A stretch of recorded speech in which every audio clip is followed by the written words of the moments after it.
अभी बिहार के तेजस्वी यादव जी ने एक अनाउंसमेंट किया था कि उनकी पार्टी 100% डोमिसाइल नीति लागू करेंगे अगर वो अपकमिंग असेंबली इलेक्शन जीत जाते हैं तो मुझे एक थॉट आया कि भाई जॉब है कहाँ जो लोगों को देंगे। तो आउट ऑफ क्यूरियोसिटी मैंने कुछ स्टैट्स चेक किए। बिहार एक ऐसा स्टेट है जो डेंसिटी के मामले में देश में सबसे ऊपर है और पर कैपिटा इनकम के मामले में सबसे नीचे। बिहार का पर कैपिटा इनकम कुछ 65,000 पर ईयर के आसपास है, जो कि नेशनल एवरेज के 50% से भी कम है।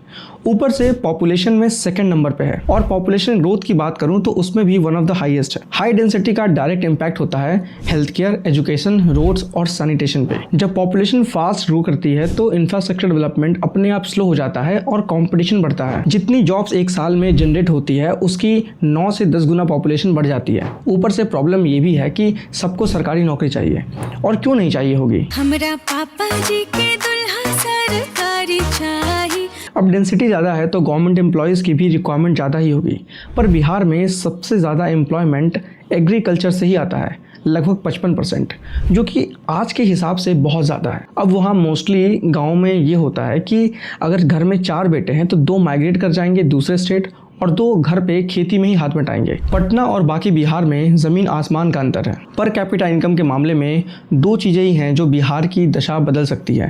पहली है नई इंडस्ट्रीज़, पर ऐसा नहीं है कि नई इंडस्ट्रीज़ बिहार नहीं आना चाहती, पर बिहार अभी भी बेसिक चीज़ों पे एक्सपेंस नहीं करता है, या करता भी है तो कभी ब्रिज ओपनिंग के तुरंत बाद गिर जाती है, कभी रोड चोरी हो जाती है, तो कभी बाहुबली लोग हफ्ता वसूलने आ जाते हैं। और दूसरी चीज़ ये है कि बिहार में वुमेन वर्क पार्टिसिपेशन बहुत कम है।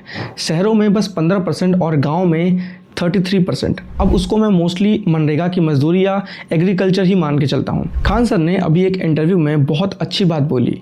बिहार में सिर्फ एक चीज़ की कमी है, वो है गरीब के हाथों में पैसों की। अगर सही हाथ में पैसे आएंगे तो वो अपना छोटा मोटा ही सही पर एंटरप्राइज तो खोलेंगे ही, दुकान ही खुल जाए, पोल्ट्री ही बन जाए या फिर गौशाला ही बन जाए। बिहार का एवरेज पर पर्सन मिल्क प्रोडक्शन रेट है करीब 300 ml के आसपास, जबकि नेशनल एवरेज है 500 ml के आसपास। अगर सिर्फ 3 चीज़ हो जाए तो नई इंडस्ट्रीज रेस लगा के बिहार आएंगी भी, और वुमेन्स का वर्कफोर्स पार्टिसिपेशन भी बहुत ज़्यादा हो जाएगा। पहली है क्वालिटी इंफ्रास्ट्रक्चर, जैसे कि रोड, साफ पानी और स्टेबल बिजली, और दूसरी है अच्छी लॉ इन्फोर्समेंट। योगी जी की तरह पुलिस वाले गुंडे लाने होंगे, तभी उद्धार होगा। वैसे ही ज़्यादा पॉपुलेशन गरीब है, ऊपर से लॉ इन्फोर्समेंट खराब होने की वजह से औरतें अपने पति से मार खाती हैं और पति बाहर दबंगों से।